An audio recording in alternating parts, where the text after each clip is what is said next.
오늘은 예레미야가 하나님의 예언자로서 예언을 받고 예언을 선포한 것 때문에 감옥에 시위대 뜰 안에 감옥에 갇히게 된 이야기입니다. 오늘 이 중에 내 삶이 보이지 않는 창살 안에 감옥과 같은 삶을 하루하루 힘겹게 살아가고 있는 분들에게 들려지는 메시지가 되기를 원합니다. 어느 날 예레미야에게 하나님의 신탁이 임합니다. 근데 그걸 예언하기가 참 힘든 얘기를 합니다. 지금부터 북쪽에서 끓는 가마, 즉 신흥강국 바벨론이 쳐들어와서 이스라엘 백성들을 다 붙잡아 포로로 잡혀갈 것을 네가 예언을 하고, 그리고 왕과 백성들에게 네가 예언하기를 그들과 싸우지 말고 포로로 붙잡혀 가라는, 그게 하나님의 뜻이라는 명령을 전하라는 겁니다. 아니, 어떻게 그걸 전할 수 있습니까? 저 다른 나라가 우리나라 쳐들어올 때에 싸우지 말고 항복하고 끌려가라고 하는 그 메시지를 어떻게 전할 수 있겠냐는 거죠. 저항하라, 싸우라, 모든 사람들이요 나와서 칼 들고 삽 들고 나와 싸우라, 이렇게 외쳐도 될까 말까 한데 아무 저항을 하지 말고 바벨론에 끌려가서 잡혀가라는 명령을 내려 그 메시지를 전하라고 하니까 눈물의 선지자가 될 수밖에 없고, 돌에 맞았고 구덩이에 던져질 수밖에 없었고, 오늘 시위대들인 감옥에 갇힐 수밖에 없었던 거죠. 하나님의 뜻은 이랬습니다. 바벨론이 힘이 세서 잡혀가는 게 아니라 내가 이스라엘의 죄악이 너무 커서 그들의 죄를 깨끗하게 다시 회개하게 만들고 순금같이 정결하게 하여 다시 되돌려 보낼 때에는 그곳에 꽃이 피고 싹이 나고 하나님의 나라가 다시 임할 거기 때문에 지금은 바벨론에게 순종하라는 것이 아니라 바벨론은 내가 들고 있는 회초리에 불과하고 이스라엘 백성들의 관영한 죄를 회개하도록 네가 외치라라는 뜻이죠. 자, 그렇게 하나님의 주신 메시지를 전하는 것 때문에 그런 백성들의 원성을 사고, 뭐 저런 사람이 무슨 선지자냐, 저항하라, 싸우라, 나가라, 투쟁하라 해야 되는데 가만히 있으라고 이야기를 하고 묵묵히 끌려가 하나님의 손에 우리 백성들을 맡기고 하나님의 손으로 정지하고 단련하여 다시 되돌려 보낼 때까지 묵묵하라고 하는 이 말 때문에 이 예레미야가 붙잡혀 들어갔다는 거죠. 자, 그가 이 시위대 안에서 깊은 침륜에 빠지고 침체와 우울증을 경험하게 됩니다. 왜냐하면 하나님 앞에 서운한 마음 없었겠습니까? 하나님이 하라고 하셨던 말씀을 가감없이 전한 것 때문에 내가 이 고통을 당하고 있는데 하나님, 내가 이곳에서 뭘 해야 합니까? 하고 오늘 1절에 보면 그가 두 번째 하나님의 말씀이 임할 그 감옥 안에서 깊은 절망에 빠져 있는 것을 보게 됩니다. 아주 절망이에요. 그에게는 깊은 우울감도 몰려왔습니다. 고개를 들지 못하고 감옥 안에서 고개를 떨구고 있던 그때에 갑자기 그 감옥에 하나님이 찾아오십니다.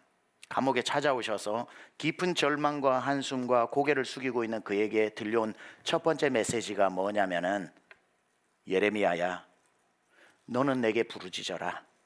너는 내게 부르짖어라. 내가 너에게 응답하리라. 내가 너에게 응답하리라. 예레미야야, 너는 어떤 상황에 놓여도 기도하기를 멈추지 마라. 내가 너에게 응답해 줄 것이다. 예레미야야, 네가 감옥 밖에 있든 감옥 안에 있든 네가 기도하면 내가 응답해 주겠다. 주님 말씀하고 있는 겁니다. 여러분, 어떤 상황에 있어도 어떤 절망에 있어도 주님의 말씀이 오늘 예레미야에게 임했던 것처럼 여러분에게 임하여 주님이 여러분에게 똑같이 말씀하십니다. 너는 부르짖어라. 내가 내게 응답하겠다. 네가 기도하면, 기도하지 않을 때는 절대로 알 수 없는 크고 비밀한 일까지 내가 너에게 하늘문을 열어 보여주고 너에게 응답해 주겠다. 그렇게 예레미야를 감옥 안에 있는, 또 마음의 감옥에 갇혀 있는 예레미야에게 말씀하신 겁니다. 오늘 이 중에 보이지 않는 창살 속에 마음의 감옥에 자기를 가두어 놓고 오늘도 좌절과 절망과 눈물의 감옥에 갇혀 있는 성도가 이 중에 한 분이라도 있다면 오늘 그분에게 동일하게 말씀드립니다. 하나님께 부르짖으십시오. 하나님이 응답해 주실 겁니다. 여러분, 반드시 건져내실 줄 믿습니다. 그래서 오늘 우리가 살펴볼 네 번째 보물은 간절한 기도입니다. 간절한 기도. 여러분, 하나님이 우리를 구원하시고 난 뒤에 이 세상에 그냥 내팽개쳐 놓으신 게 아니라 이 세상을 살아갈 어떤 하나님의 귀한 우리에게 주신 선물들이 있겠지요. 네가 이럴 땐 이걸 사용해라, 저럴 때는 저런 걸 사용해라, 이럴 땐 이런 걸 사용하라고 우리를 이 세상을 넉넉히 살아낼 수 있도록 하나님이 주신 선물들이 있는 거죠. 그 중에 우리에게 주신 또 하나의 이 세상 살아갈 수 있는 힘이 되고 용기가 되고 능력이 되는 보물이 바로 간절한 기도라는 겁니다. 그래서 우리가 오늘 기도에 대해서 여러분하고 저만큼 기도에 대해서 설교 많이 하는 목회자도 별로 없으리라 생각하지만, 여러분 오늘 여러분하고 살펴볼 기도는 이겁니다. 여러분 제식 훈련이 있어요. 군대 가면은 제식 훈련은 뭐 앞으로가 차렷, 열중시어 차렷, 그리고 앞으로가 좌양자, 우양우, 뒤로 돌아가, 이거 다 배우지 않습니까? 그렇죠? 제식 훈련의 가장 기본 자세가 뭡니까? 차렷입니다. 차렷 하고 그다음에 차렷, 이게 기본 자세입니다. 군대 갔을 때 이렇게 차렷 시켜놓고 앞에서 왔다 갔다 교관이 하다가 갑자기 손을 팍 이렇게 잡아 당겨요. 그럼 쑥 올라가면은 그때부터 머리 박아서 하루 종일 이제 고통 당하는 겁니다. 딱 붙이고 있어 누가 해도 딱 해가지고 서 있는, 거기에서 응용 자세의 열중시어 차렷, 앞으로가 좌양자, 우양우, 뒤로 돌아가가 나오는 겁니다. 그렇죠? 응용 자세도 중요하지만 기본 자세 차렷에서부터 시작하는 것. 태권도 여기 하시는 분들 계실 텐데, 태권도에도 앞지르기, 앞맞기, 뭐 돌려차기 다 있는데 태권도의 기본 자세 뭐죠? 기마 자세. 팍! 그다음에 정권 찌르기, 맞기, 뭐 이런, 그다음에 뭐 차기 다 태극 1장, 태극 2장 다 있는데 기본 자세는 뭐죠? 기마 자세입니다. 기마 자세. 모든 스포츠에는 기본기가 있습니다. 수영하시는 분들 계시죠? 기본 자세가 자유형입니까? 저병입니까? 배영입니까? 저병입니까? 아니죠. 숨쉬기죠. 숨쉬기. 기본 자세는 숨쉬기입니다. 그렇죠? 그럼 위에서 음파, 그죠? 하고 숨 들이쉬고 물에 들어가서는 파. 일부 때는 제가 반대로 했어요. 일부 때는 우리 성도님들 다 죽였어요. 제가 이게 파 해야 되는데 일부 때는 배가 물 마시고 다 죽었어요. 그러니까 2부에 잘 나오셨어요 오늘. 아이고 1부 때 너무 죄송하더라. 마치고 목욕실에 앉았는데 아이고 1부 식구 다 죽였다. 제가 파음으로 하라고 그래가지고 파. 만약에 이거 기본 자세 잘못돼서 여러분이 물 안에 들어가서 파 하면 다 죽는 겁니다. 그렇죠? 근데 기본 자세는 음파, 기마 자세, 차렷 자세가 있는 것처럼 기도에도 응용 자세가 있지만 기본 자세가 없이는 응용 자세가 못 나옵니다. 성경에 나오는 기도 중에 기도의 기본 자세가 뭔 줄 아세요? 그게 통성기도입니다. 소리내어 기도하는 거, 부르짖어 기도하는 거. 부르짖고 기도한 기도가 기본이 되어 있고, 응용 기도로 무슨 기도, 사긴 기도, 나눈 기도, 묵상 기도, 무슨 기도가 이어질 수는 있겠지만, 하나님 앞에 나와 부르짖고 난 뒤에 나중에 앉아서 그 자리를 뜨지 않고 잠잠하게 하나님의 임재를 묵상하고 깊은 곳에서 주님을 만나는 데까지 이어지는 건 좋지만, 기본 자세가 차렷하고 열중시어가 나오는 것이고, 만약에 어느 제식 훈련을 하는데 교관이 서가지고 가만히 있는데 열중시어부터 하는 사람 없죠. 차렷하고 열중시어를 시키는 것처럼, 아무 기마 자세도 준비하지 않고 바로 앞지르기 하는 데가 없는 것처럼, 기본 자세 통성 기도가 기도의 가장 시작이고, 그것이 성경에서 말하는 진짜 기도라는 것을 우리는 기억할 필요가 있습니다. 성경에서 기도할 때에 조용히 기도하라는 말이 하나도 없습니다. 간절하게 기도하라는 말만 나옵니다. 그러면 하나님은 귀가 어두워서 우리 보고 소리내어 기도하라고 할까요? 그런 게 아니죠. 하나님이 우리에게 간절하게 부르짖어 기도하라고 하신 이유는 뭐냐면은, 네 마음이 누구를 향하고 있는지, 진짜 네가 누구를 의지하고 있는지, 네 마음이 얼마나 나를 향해 있는지를 하나님이 확인하고 싶어 하시는 것 때문에 그 간절함이 우리 목소리를 통해서 나와야 되는 거죠. 하나님이 이걸 확인하고 싶은 겁니다. 너는 나만 보는지 나도 보는지, 김 사장, 이 사장, 박 사장, 최 사장도 보고 나도 보는지, 아니면 주만 바라보는지, 너는 나만 의지하는지 나도 의지하는지, 하나님이 그 진심을 확인하고 싶어 하시는 거죠.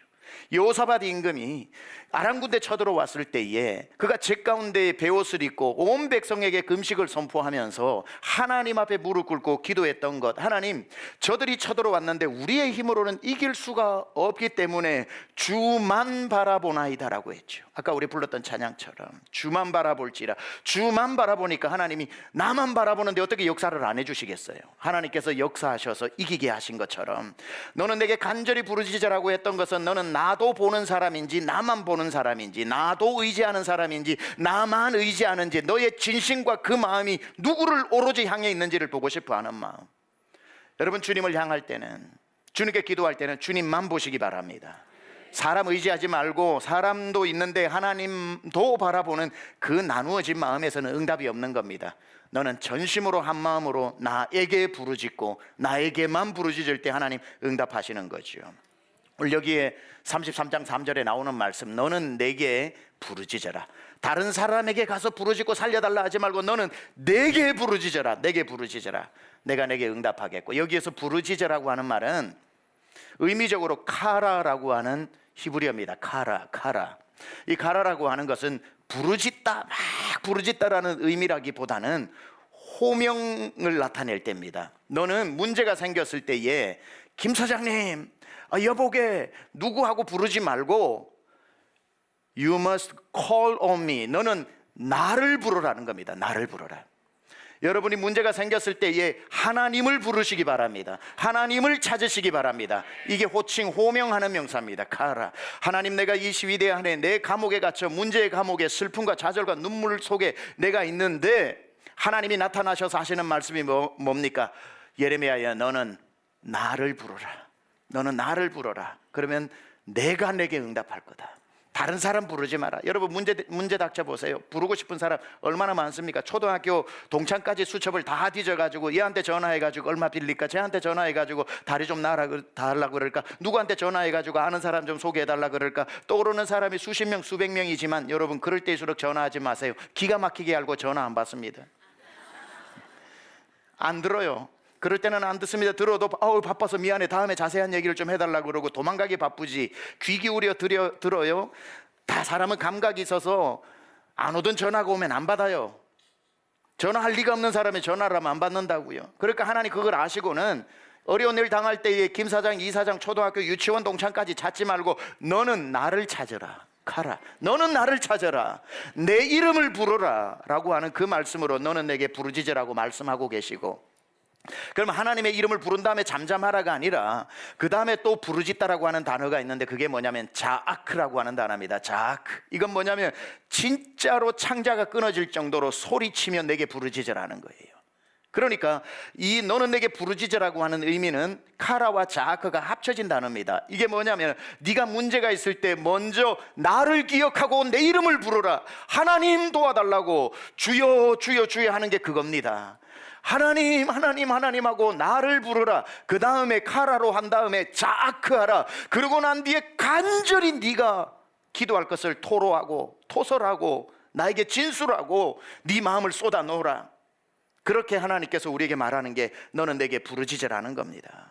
이 자아크가 어디에 나오냐면 사사기에 나오는데 이스라엘 백성들이 죄를 짓다가 하나님께서 그 다른 민족의 회초리를 들어 그들을 멸망할 때에 그들이 하나님 앞에 잘못했다고 회개했을 때에 구원자인 온니엘을 보내어서 그들을 구원해주는 이야기가 사사기 3장 9절에 보면은 이스라엘 자손이 여호와께 부르짖음에, 여기서 이게 자아크입니다. 이스라엘 하나님 앞에 간절히 부르짖음에 여호와께서 이스라엘 자손을 위하여 한 구원자를 세워 그들을 구원하게 하시니 해서 이 부르짖다, 여기가 자아크인데 여러분 앞으로 너는 내게 부르짖으라 예레미야 33장을 가지고 여러분이 어떤 일이 있어도 묵상으로 하지 말고 잠잠히 있지 말고 입에 냄새 날 정도로 입 다물고 있지 말고 어떤 문제가 있어도 하나님의 이름을 부르시기 바랍니다. 하나님을 찾으시기 바랍니다.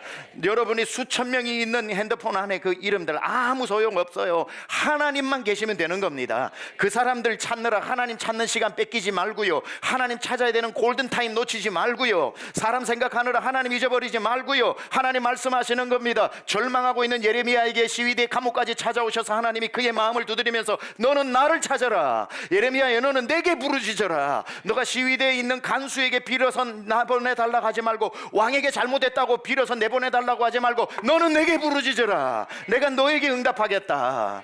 너는 가라. 내 이름을 부르라. 그 다음에 자아크, 내 이름을 불렀으면 내가 들을 테니까 네 마음을 간절하게 쏟아내라. 통성기도입니다. 통성기도. 간절하게 하나님 앞에 통성기도할 때 하나님 응답하시는 줄 믿습니다. 여러분 성경을 보시면 아시겠지만 성경의 위대한 인물들 중에 침묵기도한 사람이 없어요. 그분들은 문제가 닥칠 때마다 하나님 앞에 나와 간절하게 기도해서 하나님의 마음을 돌려놓고 하나님께 응답을 받았던 사람입니다.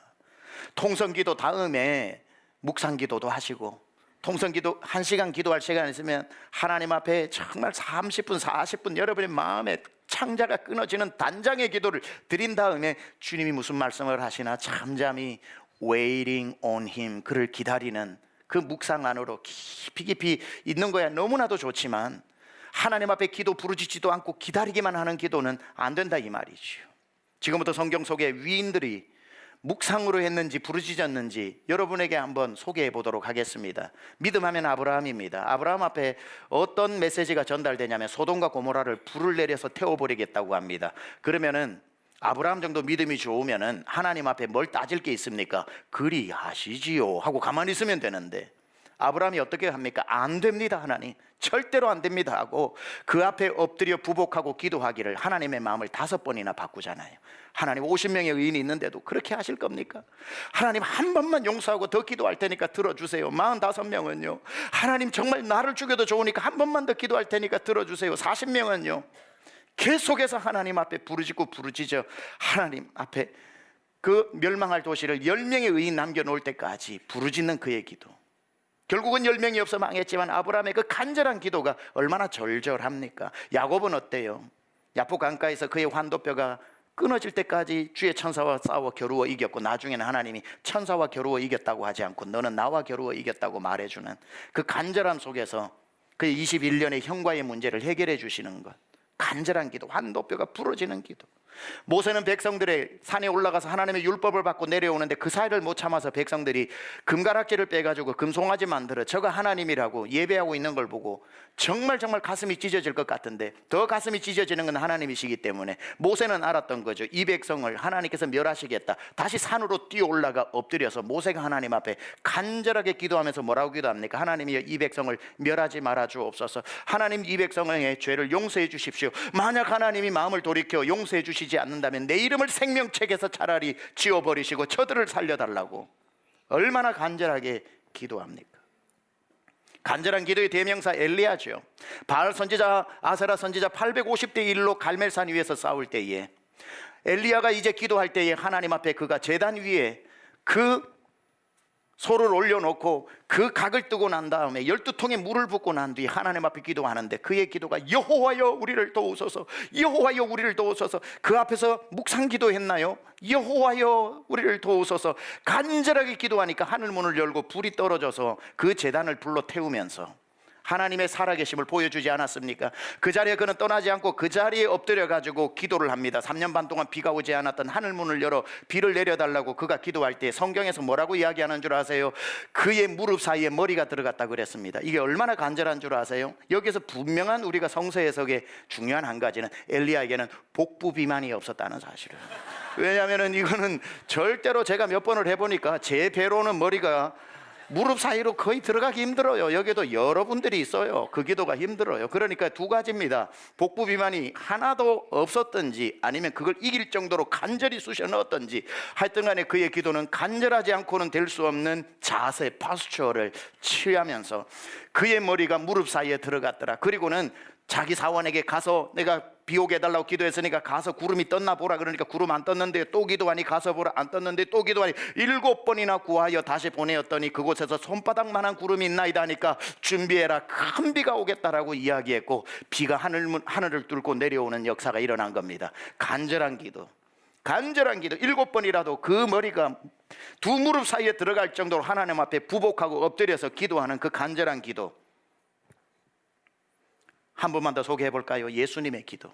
아니 예수님이야말로 무슨 기도가 필요하신 분입니까만은 겟세마네 동산에서 십자가 지시기 전날 밤에 얼마나 간절히 기도했으면 우리는 기도할 때 땀도 잘 안 나는데 예수님은 땀이 날 정도로 기도할 뿐이 아니라 땀이 나중에 핏방울로 변할 정도로 간절히 기도했던 거죠. 이거는 화학적으로 뭐 물이 포도주가 되는 것처럼 땀이 피가 됐다는 뜻이 아니라 제가 과학적으로 리서치를 찾아보니까 사람이 극단의 고통 속에서 그 아주 인텐시브한 기도라든지 어떤 몰입을 하게 되면은 땀에다가 피 혈류가 섞여져 나와서 피로 바뀌는 경우가 가끔씩 있다는 거예요. 그러니까 이것이 그냥 단순한 피로 바뀐 게 아니라 얼마나 간절히 기도했으면 땀에 피가 섞여서 나올 정도로 간절히 기도했냐 이거죠.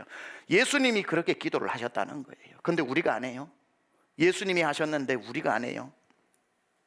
성경에 한번 보세요. 시간이 없어 다 소개 못하지만 아브라함으로부터 예수님에 이르기까지 그 위대한 믿음의 사람들도 하나님 앞에 부르짖어 기도했다는 사실, 이걸 우리는 주목해서 봐야 합니다. 절대 나는 통성기도 스타일이 아니라고 그렇게 여러분 우겨서는 안 됩니다. 예수님은 무슨 스타일이라서 그렇게 기도하셨습니까? 기본 자세라고요. 기본 자세. 너는 내게 부르짖는 거, 카라에서 내 이름을 부르고 자크에서 네 창자를, 헝겊을 짜서 물을 내듯이 네 창자를 짜서라도 내게 부르짖는 자크로 기도하라고 하는 건 하나님의 명령이라는 거죠. 뭐니 해도 기도의 사람을 여러분에게 소개할 때 절대 빼놓을 수 없는 사람이 다윗입니다. 다윗은 정말 골리앗을 죽인 그때부터 인생의 고난이 시작되어 바란광야, 신광야, 엔게디 광야를 도망다니는데 최소 기간이 10년이고 학자에 따라서 14년까지, 약 17살 때 골리앗을 죽여서 30살 왕이 될 때까지 14년, 13년을 광야로 도망다녔던 비운의 사나이, 매일매일 동굴을 찾아 헤매고 매일매일 바위 하나가 있어도 저 뒤에서 나를 죽이는 화살이 있을까봐 바위만 봐도 가슴이 철렁 내리고 밤이 오면 적토에 누워 이슬을 맞으면서 자야 했고, 그 어느 것 하나 사사시 따라오는 사울의 군대 때문에 이스라엘에 거할 곳이 없어 블레셋까지, 절대로 가서는 안 되는 땅까지 망명하여 도망가면서 살았던, 짐승보다 못한 삶을 살았던 다윗, 결국 그가 왕이 될 때까지 말도 안 되는 이 놀라운 시간들 속에 그렇게 될 수 있었던 유일한 그의 이유가 그가 기도하는 사람이었다는 거죠. 시편 3편에 보면은 4절에 시편 3편의 배경이 뭐냐면은 그의 아들 압살롬이 왕이 되겠다고, 아버지를 죽이겠다고 반역을 일으켰을 때 버선발로 기드론 시내를 건너가면서 불렀던 노래입니다. 자식에게 반역을 당해서 아버지를 죽이겠다고 하는 그곳에 싸우지 않고 도망가면서 불렀던 노래가 시편 3편에, 그가 뭐라고 노래하냐면 4절에 내가 나의 목소리로 여호와께 부르짖으오니 그의 성산에서 응답하시는도다. 도망가면서 하나님 앞에, 하나님 나의 목소리로 하나님께 부르짖습니다. 나를 불쌍히 여겨달라고 기도하고 하나님이 응답하셨다고 고백하고 있습니다. 여러분, 이 중에 혹시 다윗이 이 자식 때문에 고통당하는 것처럼 여러분의 배로 낳고 키웠던 자녀 때문에 지금도 고통하고 있고 돌아오지 않는 자녀, 정말 힘들게 살면서 관계가 좋지 않은 자녀 때문에 피눈물을 흘리고 있는 분들이 있다면 오늘 이 다윗의 기도처럼 여러분 하나님 앞에 부르짖으시기 바랍니다. 하나님 응답해 주시고 문제를 해결해 주실 줄 믿습니다. 시편 18편에 가면은 그 18편의 위에 오늘 나의 힘이 되신 여호와여라고 하는 찬양이 바로 시편 18편인데 그 헤드라인에 이렇게 부제로 붙어 있습니다. 다윗이 사울의 모든 공격과 손에서 벗어나던 날에 하나님을 찬양하며 부른 노래, 사울 때문에 14년을 도망다니면서 고생했던 그 모든 고생이 끝나면서 그의 고생을 되돌아보면서 내가 그 고생을 어떻게 이겨 나왔는가 하면서 그가 불렀던 노래가 이겁니다. 6절에 내가 환난 중에 여호와께 아뢰며 나의 하나님께 부르짖었더니 그가 그의 성전에서 내 소리를 들으시며 그의 앞에서 나의 부르짖음이 그의 귀에 들렸도다. 여러분 살면서 다윗처럼 많은 문제 뒤에 문제가 사방으로 우겨 싸고 여러분을 힘들게 할 때에 오늘 이 시편 18편 6절에 나오는 것처럼 다윗이 그 문제에서 이겨낼 수 있었던 건 내가 여호와께 부르짖었더니 나의 부르짖음을 그분이 귀로 들으셨다고 했던 것처럼 여러분 하나님 앞에 부르짖으시기 바랍니다. 문제가 있을 때 하나님께 소리를 내시기 바랍니다. 사람 찾아가서 커피 한잔 마시자고 하루 종일 푸념하면서 사람 앞에 소리 내지 말고 하나님 앞에 나와 내가 하나님 앞에 내 마음을 부르짖고 아랬더니 하나님이 들으시고 응답해 주셨다는 거지요. 시편 34편 17절에 보면은 그 시편 34편은 언제 지었냐면 그가 블레셋에 도망갔다가 그곳에서 사람들에게 저거 골리앗을 죽인 철천지 원수 아니냐고 발각되어 구사일생으로 미친 척하고 연기를 하고 난 뒤에 이 블레셋 땅에 미치광이가 없어서 저런 놈을 데리고 왔냐고 해서 쫓겨나면서 구사일생으로 살아날 때 불렀던 노래입니다. 그때 그가 나오면서 뭐라고 죽은 가운데서 살아나면서 불렀던 노래가 뭐냐면 의인이 부르짖음에 여호와께서 들으시고 그들의 모든 환난에서 건지셨도다. 자기가 절대로 갈 수 없는, 절대로 가 있으리라고 생각하지 못했던 블레셋 땅에 있었던 그의 모습 속에, 그 블레셋 땅에서도 하나님께 기도했더니 하나님이 이스라엘 땅에서만 들으시는 분이 아니라 블레셋 땅에서도 들어주시는 분인 것처럼, 오늘 이 중에 혹시 내가 목사님 이런 일을 하고 있으리라고는 생각을 못했어요.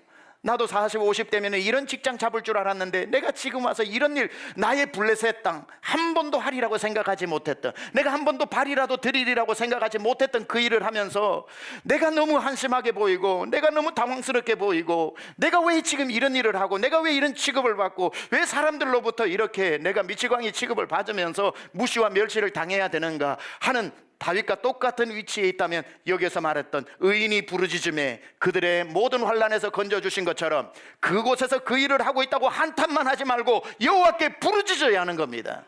하나님이 응답해 주십니다. 시편 142편에 가면 다윗이 언제 이걸 지었냐면 동굴에 숨어 있을 때 지었습니다. 이스라엘에 어디를 도망을 가도 다윗이 숨을 곳이 없어 동굴 하나에 들어와서 동굴 안에서 벌벌벌 떨면서, 얼마나 어둡습니까? 깜깜합니다. 아무것도 보이지 않습니다.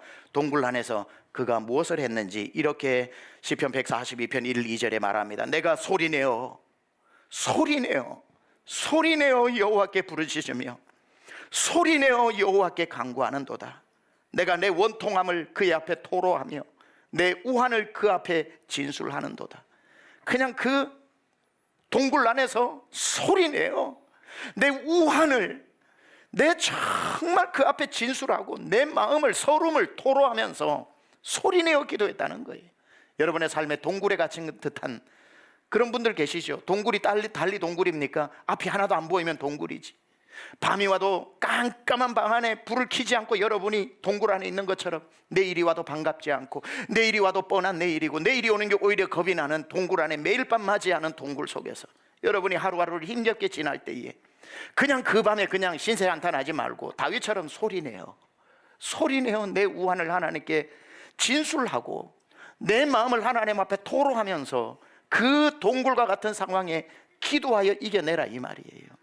여러분, 동굴에서 기도하면 하나님이 잘 들으십니다. 왜냐하면 목욕탕에 우연히 어느 날 혼자 있을 때가 있죠.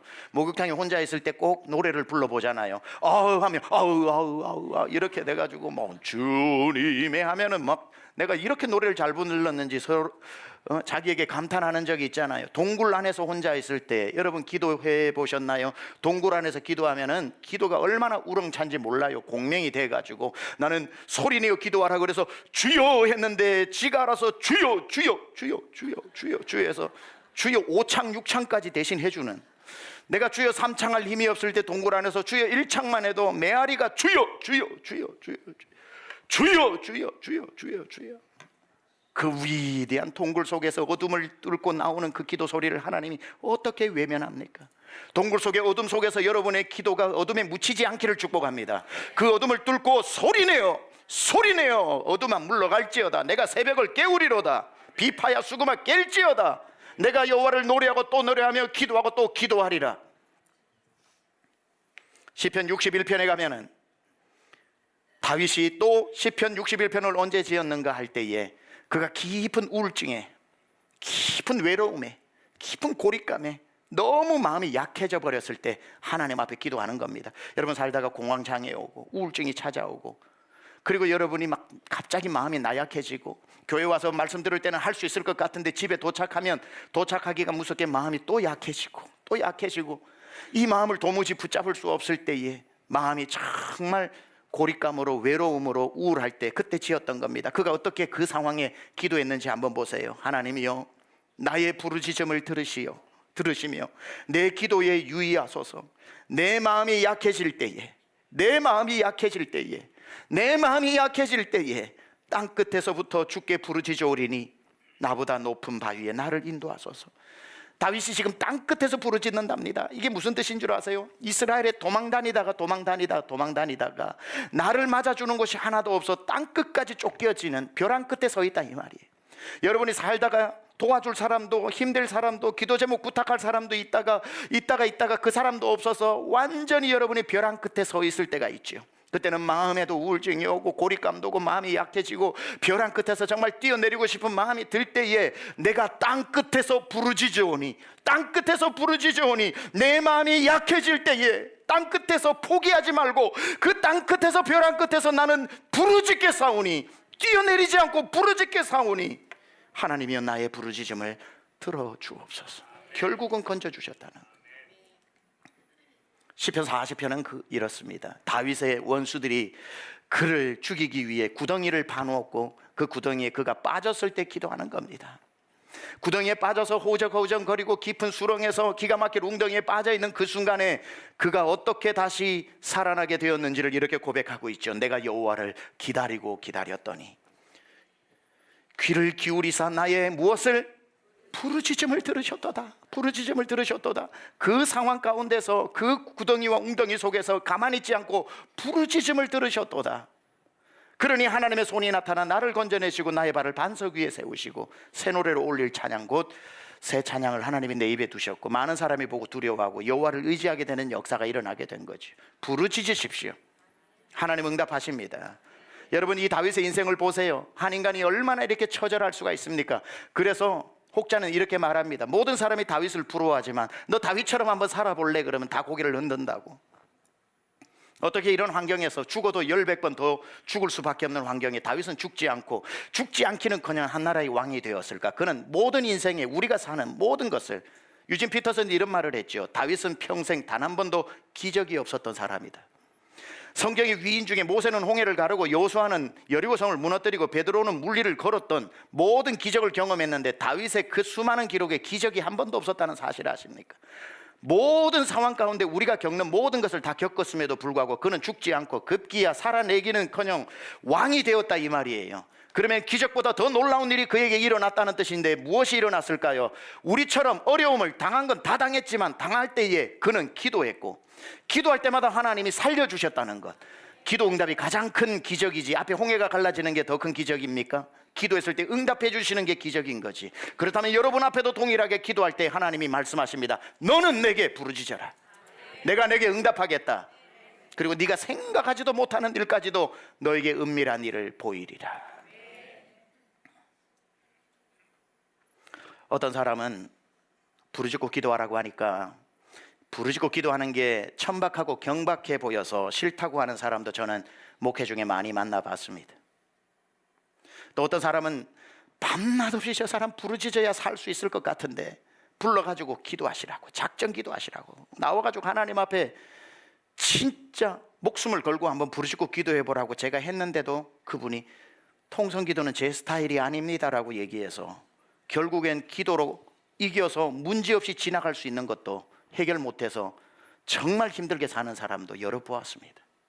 통성기도가 스타일입니까?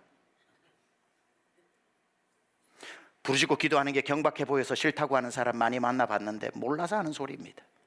어느 유명한 목회자의 설교를 듣고 깜짝 놀랐습니다.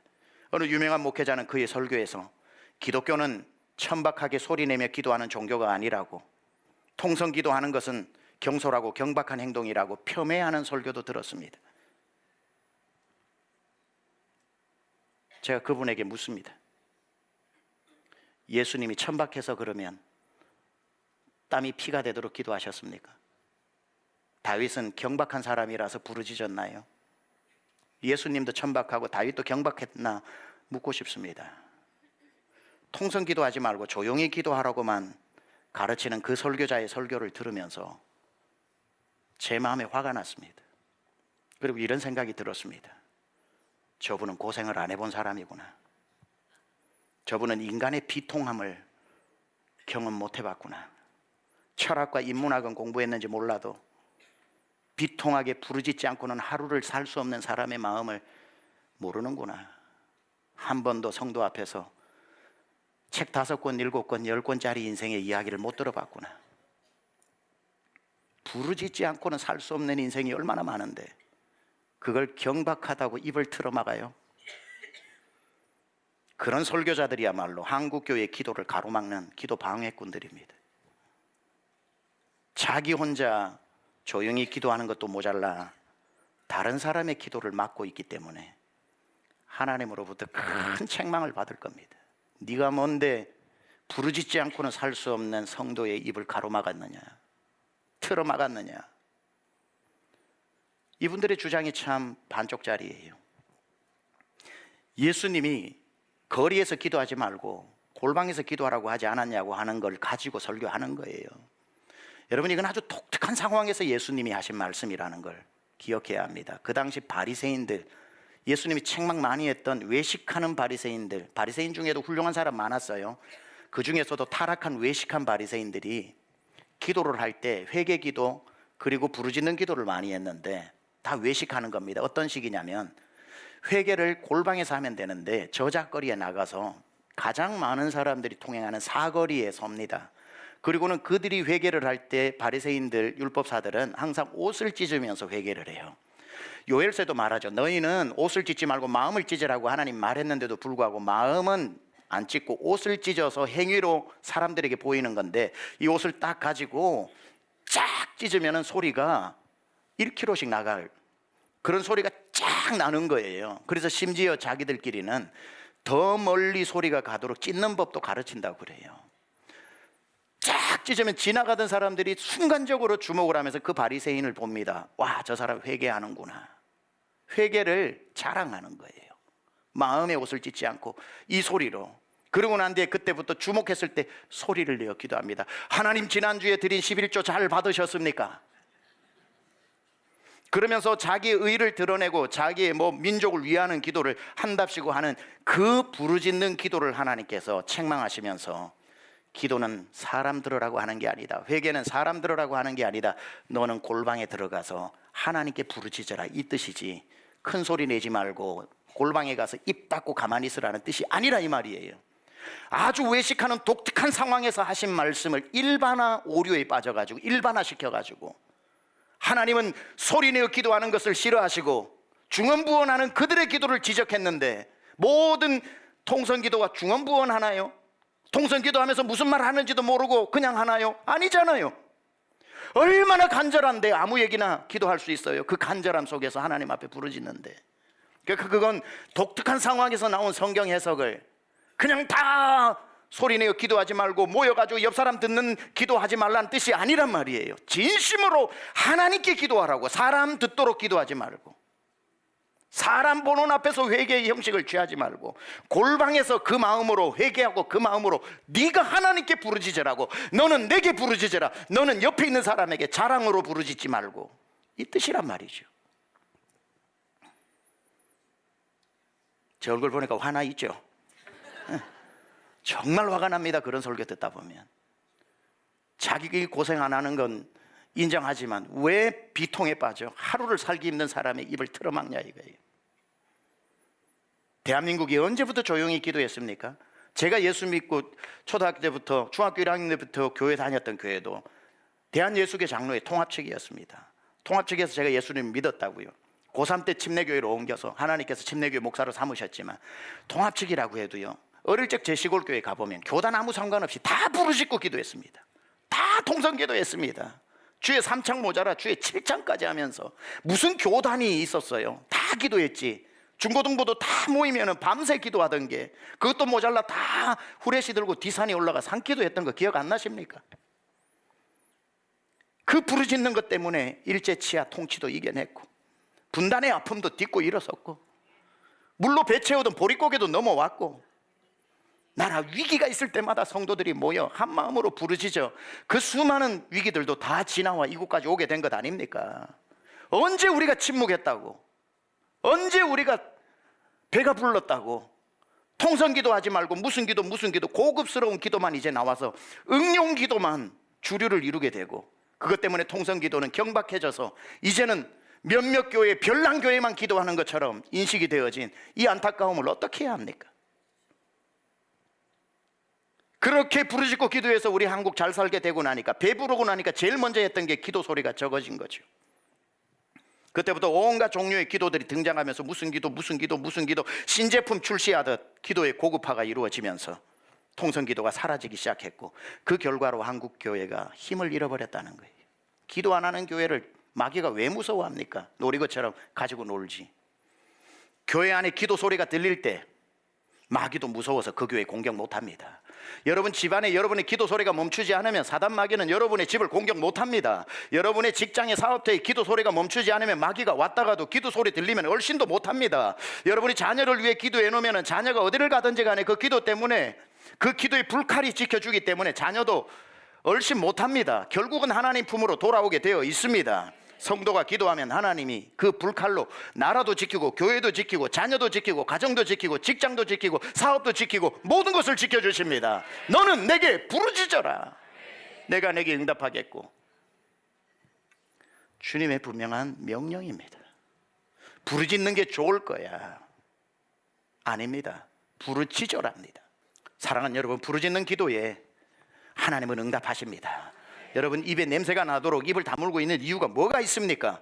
문제 있을 때마다 부르짖어 하나님이 기도하라고 했는데 하나님이 조용해라고 했으면 조용해야 되지만 하나님이 허락해 주셨잖아요. 너는 내게 부르짖으라고, 내가 내게 응답하겠다고. 창자는 끊어질 정도로 복부 근육이 단단해질 정도로, 창자가 끊어지는 단장의 기도로 한번 기도하고 일어났을 때 으찔해질 정도까지는 기도를 했을 때 하나님이 어떻게 부르짖는 기도에 응답하지 않겠습니까? 사랑하는 여러분, 이런 말이 있습니다. 하나님 앞에 나와 우는 자 세상에 나가서 울지 않는다고.